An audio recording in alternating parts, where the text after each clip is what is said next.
Often within what is termed the missional movement, what has been attempted in the creation of missional communities or families on mission is people from a church will throw a lasso around a group of other people at their church, and they'll call that a missional community. In their mind, who knows what they're thinking they're signing up for, but they sign up for it, and then they send those people off to go live in a bunch of ways that they've never seen modeled, and now they're supposed to talk their families and a bunch of not yet believing neighbors into living in ways that are new and seem to require a new level of commitment.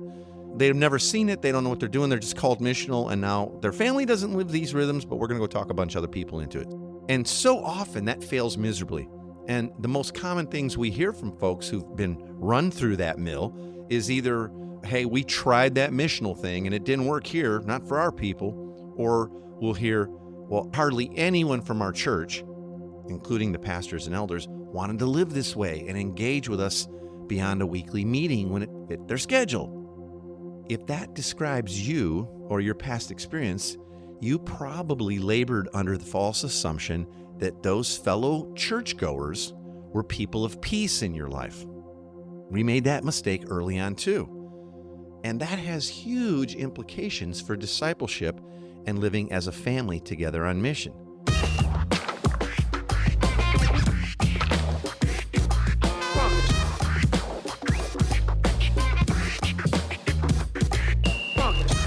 Welcome to the Everyday Disciple podcast, where you'll learn how to live with greater intentionality and an integrated faith that naturally fits into every area of life. In other words, discipleship as a lifestyle. This is the stuff your parents, pastors, and seminary professors probably forgot to tell you. And now, here's your host, Caesar Kalinowski. Thanks for the handoff there, Heath. Glad to be back with you. Thanks for joining us again for another episode of the podcast. I'm excited to be here with you. We are just getting into a little staycation here with Team K. We've been having a lot of fun this summer, but we're kind of doing a little staycation, enjoying the local area, I guess, a bunch, because where we live, it is that beautiful, and doing all the kind of crazy stuff that you get to do with the grandkids. We're looking forward to setting up that tent and doing a little backyard camping. Haven't done that in a long time. We did it with our own kids, but we haven't done it with them yet. Anyway, we're having a great time. I hope you are also out there and living the dream. All right. Hey, I want to read a couple more reviews that came in the last few weeks. Thank you so much for those of you who have left a review and given a rating. These reviews come in through Apple Podcasts, and that's generally where we see them.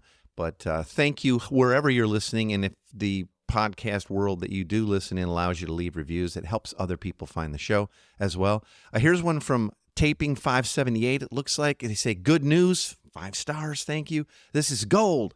I've heard a lot of people talk about Christianity and what it means or looks like to follow Jesus, and not all of it sounds good.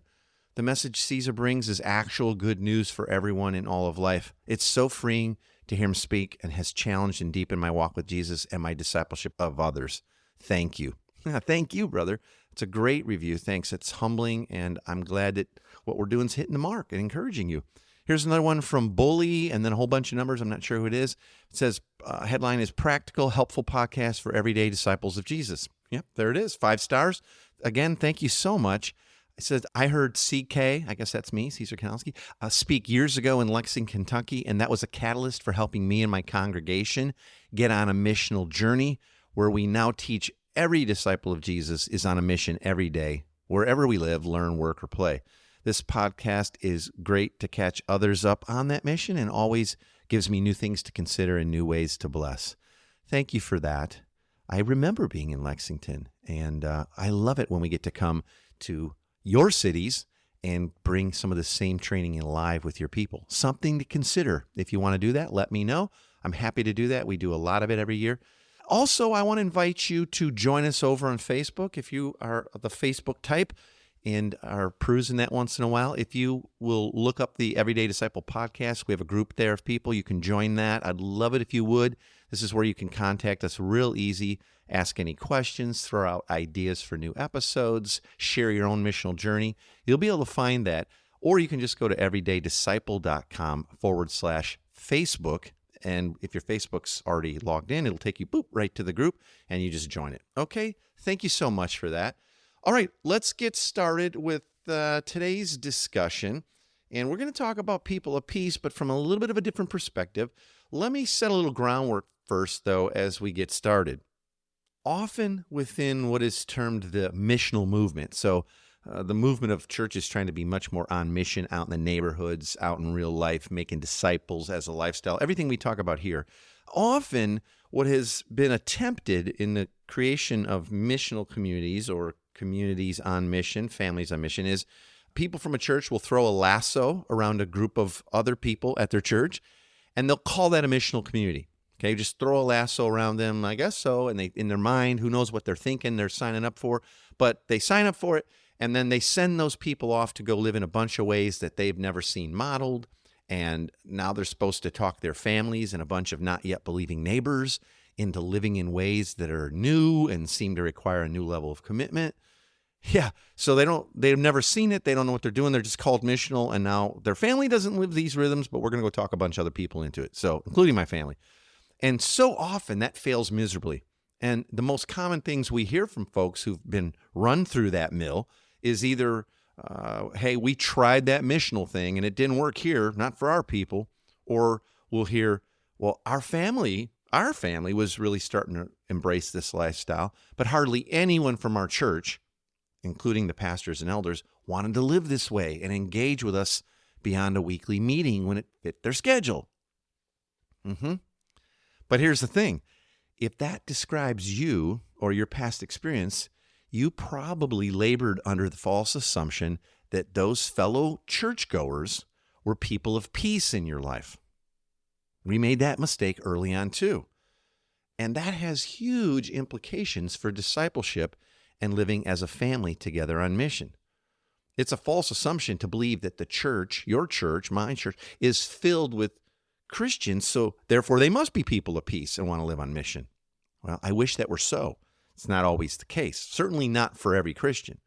Now, real quick, I want to just describe what a person of peace is. And I do full episodes on this. You can just Google it, everydaydisciple.com, people of peace. You'll find it. I've talked deep into this, but real quick as a reminder, how do you identify people of peace in your life is, and everyone has them, by the way, but you're looking for people who you sort of have an easy, natural bond in chemistry with. They're people who are leaning into a relationship with you, not leaning away, but they're leaning towards you. Yeah, they're always up for hanging out. Often those same people look to serve you. They just want to bless you. We've had people in our life that are clearly people of peace and that felt like they just blessed us so much more than we ever blessed them. And they initiated being together with us. And people of peace are interested, or at least not turned off by your faith and your lifestyle. They're kind of interested in who you are. They like you. That's the thing. And that's what when you see that, those are easy people to hang out with. Okay? And you're looking for people who receive and return a blessing. That's what a person of peace does. You take that right back to Jesus' teaching in Luke. So when you find them, stick with them. Right? Those are easy people to do life with and hang out with. They want to, right? And proximity's big, so it makes it a lot easier to find those people and be with those people if there's some proximity in your life. And let me throw out a few foundational thoughts about people of peace and finding them and the importance of all that real quick. I got like 5 little ideas here. First, you must live as a person of peace in order to attract and find your people of peace. So if you're not looking to build friendships, you're not out and around, you're not in the neighborhood, you're not having people around, you don't accept invitations to other people's things. If you're not living as a person of peace, you're probably not going to attract or find your own people of peace. Second, you can only truly disciple people of peace. Yeah, maybe it sounds obvious, but you can only disciple those that trust you and want to be in your life. You can't talk those neighbors who don't want to hang out at all and aren't interested in Christianity or Jesus or anything to do with you into being disciples. It's not going to happen. Never did. Jesus didn't do it that way. Paul didn't do it that way. Third, not everyone you meet or who likes you is going to be a person of peace in your life. I've got lots of friends that aren't people of peace. They're just friends, and we talk about the weather or go to a ball game or have some fun together, but they don't lean in to a lifestyle with us of blessing others and walking in the ways of Jesus. Okay? Fourth, people of peace, as I just described, the kind of people you're looking for, are both found outside your church circles and inside your church. I think when we first started understanding this people of peace concept, that's who we're looking for, and that's who we get to disciple. We always assumed those were, our neighbors. They're outside. They're not yet believers. They're lost people. They're out there. And that's not the case. They're inside your church too. But, number 5 here, not every Christian is a person of peace and wants to live a lifestyle of discipleship. That's really the meat of what we're going to talk about today. Okay? If you need to stop, pause, rewind, and listen to that whole who's a person of peace, what am I looking for, and sort of these foundational thoughts, go for it. But now I'm going to dive deeper into this idea that you want to have the Christians and find those people of peace as well, but not all Christians will be people of peace. Now, I want to look at a few statistics to back up my claims that not all Christians are, and maybe even some of the reasons why, okay? I want to show you the levels of engagement that Christians have with their faith and community outside of a weekly church service, and then we'll go from there to how many are actually disciple makers. Now, according to a 2020 survey by the Pew Research Group, they found that 52% of U.S. Christians say they are very engaged in their faith practice outside of church services and programs. Okay, now this is a U.S. study. I don't know exactly what the statistics are in every other country, but they're probably not all that different or south of that number. I don't know, but that's the most recent one from Pew Research. 52% of U.S. Christians would say that they're very engaged in their faith practice. Now, let's break that down. Here's some additional statistics they've given on how many Christians are really super engaged. It says that 64% of Christians report that they pray every day. Okay, 64%, a little better than half. At least they say they pray. Now, 52% of Christians say they read the Word. They read the Bible at least once a week. Okay, numbers coming down. 42% of Christians say they volunteer for a religious organization. So they're serving in some way once in a while at least. And 38% of Christians say they attend a religious retreat or conference at least once a year. Okay, so maybe that sounds good. Maybe that sounds bad to you. I don't know. Slice and dice that how you want. Sounds pretty realistic. But notice how much of these very engaged Christians, by their own sort of, estimation, are actually connected to their faith in ways that include others outside of their church or particular faith community. It's all about how they pray every day, or not even all of them do 64%, and read the Word at least once a week and things like that, or a religious retreat. Now, here's another statistic. I'm building the case here for kind of why we're at where we're at with how many Christians are really people of peace. According to a 2020 survey by the Barna Group, only 14% of U.S. Christians are actively involved in disciple making outside of church services and programs. Only 14% outside of church services and their programs. This means that the vast majority of Christians are not actively involved in helping others find Christ and grow in their faith. Now, sort of side note here, the survey also found there's a pretty big difference in disciple-making involvement among different denominations of Christians. For example, 22% of white evangelical Protestants say they're actively involved in disciple-making, compared to 10% of mainline Protestants, the survey found, and 6% of Catholics. Now, there are probably lots of reasons, but there are definitely some reasons why so few Christians are actively involved in disciple making. Okay, one reason is that they may not know how to do it. Pretty common. Disciple making is a skill that takes time to practice and to develop. You got to give your life basically away. Now, another reason is that Christians may not feel like they have the time or the resources to invest in disciple making. That's a big one. We hear it all the time. And then finally, many Christians are simply not that interested in making disciples. Yeah, crazy, right? Yeah, there's a huge percentage. They're just not even that interested in it. It's not even a thing for them. They got their afterlife upgrade, and that's where they're at. Now, this, though, reminds me, that kind of like thinking, that reminds me of what Jesus said in Matthew 7:21 to 23. Now, this is from the Message, but I love it. He goes, He says, knowing the correct password, saying master, master, for instance, isn't going to get you anywhere with me. This is Jesus talking. What is required is serious obedience, doing what my Father wills. And he goes on, he says, I can see it now. At the final judgment, thousands strutting up to me and saying, Master, we preached the message. We bashed the demons. Our super spiritual projects had everyone talking. And you know what I'm going to say? You missed the boat. All you did was use me to make yourselves important. You didn't impress me one bit. You're out of here. Wow, another translation says, but I never knew you. Yeah. So pretty stark statistics on how many Christians are actually trying to engage in discipleship, and the rest are maybe just either doing nothing or they're just busy with sort of Christian activity stuff. I don't know. Now, there are some barriers to discipleship and making new disciples. Here are just kind of to set the plate here a little fuller. Here are a few of the most common people report, and I hear all these all the time. Lack of time, like I already mentioned. Many Christians don't feel like they have enough time to invest in discipleship, disciple making. They're busy with work, family, other commitments. So mine. Okay. A fear of rejection. That's huge. Some Christians are afraid of the rejection they might receive if they try to engage people in disciple making. Who am I? Well, maybe they won't receive it. I couldn't bear them not liking me, so I won't try. They're afraid of being judged or whatever. Lack of skills. So some Christians just know they don't know how to disciple others. They may not be comfortable talking about their faith, or they may not know how to help others grow in their faith, or they lack the confidence to do that. And many feel like they have a lack of support. They don't have the support they need from their own church or community to be successful in disciple making. And that's real common. It's probably why we have so many folks we coach and that we mentor, because they're like, I'm not getting that type of support and skills at home.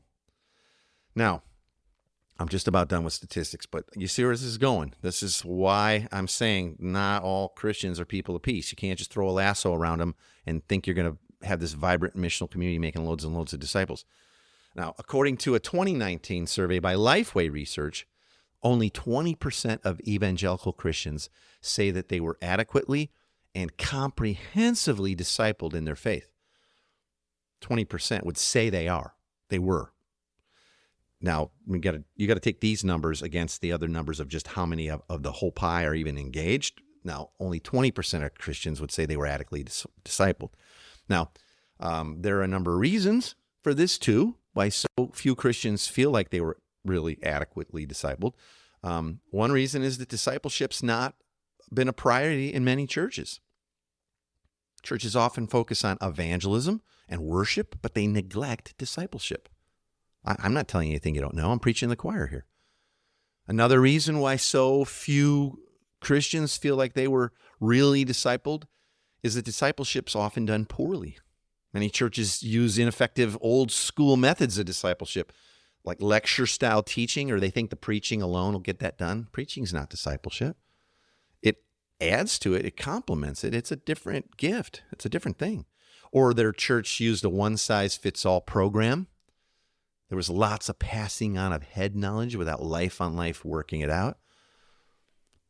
And then finally, another reason why Christians don't feel like they've been discipled is, as I mentioned, is many Christians simply don't want to be discipled.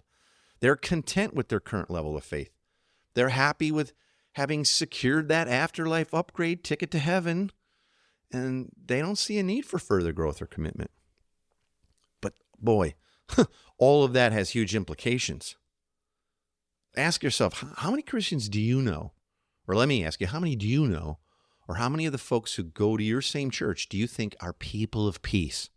People who are actively leaning into discipleship relationships, either with you or others, and with not yet believers.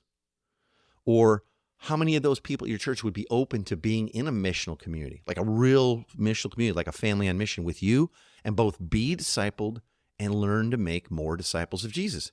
Given all of these statistics and where everybody's at, how many people in your church do you think really want to live that way? They're truly people of peace. 20% of them? No way. 10? 5%?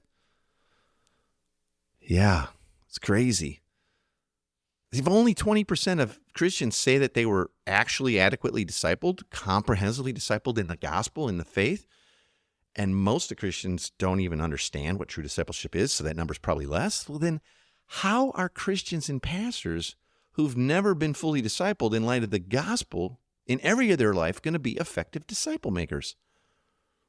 Yeah, that's why when looking for people of peace, I always say you don't want to discount the discipling of the saints. Most Christians have never been discipled. But again, remember, you can only disciple people of peace in your life. If someone doesn't desire to spend the time to walk with you in the ways of Jesus and learn his words and his walk and all, you cannot disciple them. Now, all of this really comes down to a gospel problem or a gospel issue. If our gospel is so small and it's primarily about getting out of hell and then sort of sin management and behavioral modification until we get to heaven, if it's that small, and Jesus doesn't talk about it that way ever, then this is what it kind of leads to. But when we grasp both the power of the gospel that sets us free to be who God created us to be, and the purpose of the gospel where he's filling the whole world with his glory through these image-bearing family members now, us, powered by his Spirit. I talk deep about that. I did a 2-part little mini-series just several episodes back on both how and why God saves us, the power and the purpose. If we don't fully understand that, go back and listen to that. If we don't fully understand that, this is what leaves us with like, well, I'm just kind of waiting for heaven and trying to sin less, and I don't really have time for this. And it's what leads to the frustration of when you go, wow, I was trying to get all these people in our church on board, and I can't even get the leadership on board, the elders. I'm having a hard time finding one other family that lives anywhere near us from this church, our church, that wants to live like a family and give their lives to people and walk in the ways of Jesus and invite others to do that with us. I also want to say, if you don't, because remember, you can only disciple people of peace. And if you don't do that, you're going to get frustrated. You're going to get upset about it. You're going to give up on it. Like I said right at the beginning, people say, well, we tried that. No, the problem was you didn't have people of peace in your life. And maybe, based on the statistics, maybe not also the skills and the support to do that. So fair enough. You can't just make it up. If you've never done something, seen it, experienced it, very hard to pass it on. Okay? But I also want to set you free in some things here. You will probably have to release certain relationships with people that you love, people that are great, people that are awesome Christians from your church who are not open to being discipled and living on mission. Because if not, you'll spend all your time in that holy huddle. And, whenever it fits our schedule, we kind of get together. But we take the summers off and we're studying, when we get together midweek in our small group, we're studying the sermon notes and just sort of regurgitating what we heard on Sunday. Anyway, it's like, you've got to release yourself. I want to release you now to give your best time to your people of peace. We still love everyone, and we want them to get on board. We want them to live the calling God's given them on their life, to be disciples who make disciples. But if they're not ready for that, or they're not your person of peace, leaning into relationship with you and liking you and wanting to do life, then you've got to release them. Otherwise, you're just going to be stuck in a quagmire of people-pleasing and lackluster movement forward and things like that. You're not being evil. You're not being weird there. Oftentimes people say, yeah, but then who's going to love them or who's going to pull them for? If you'll make disciples of the people of peace, both believers and not yet believers in your life, you'll actually be creating mature believers who will serve as more and more yeast in that dough, just that'll help those other people. So those sort of content to go to church 1.3 times a month and do sin management and behavioral modification until heaven comes or Jesus gets back, or you need more yeast in the dough. But right now, you need to focus on the people of peace in your life and know that most of the Christians in your church are not going to be people of peace. There's no way to put numbers on this, but from my experience, from Tina and I's experience in community, and with the hundreds of people, thousands probably, that we've coached in this lifestyle, most functioning, healthy missional communities are going to probably have about a 75% not yet believers sort of starting to walk in the ways of Jesus, and maybe 25% or something like that, believers from their church involved in it. And that might be on the high end of the believer side of it. It just seems that so many Christians were sort of brought into this whole thing through such a small, minimalized gospel about them and their happiness and their forgiveness and their peace and their happy afterlife, that when you start to talk to them about giving their life away to be a part of the purpose of the gospel, that Jesus has come to send us to fill the world with his glory and what his Father's like, they're just like, no, that's not what I signed up for. But some do. If you're listening to this podcast, you're more than likely, that's you. You're living this way, or you're growing in this, or you're wanting to. So, but I just want to release you. You're not forsaking anybody if you don't just keep placating people who don't want to live this way, okay?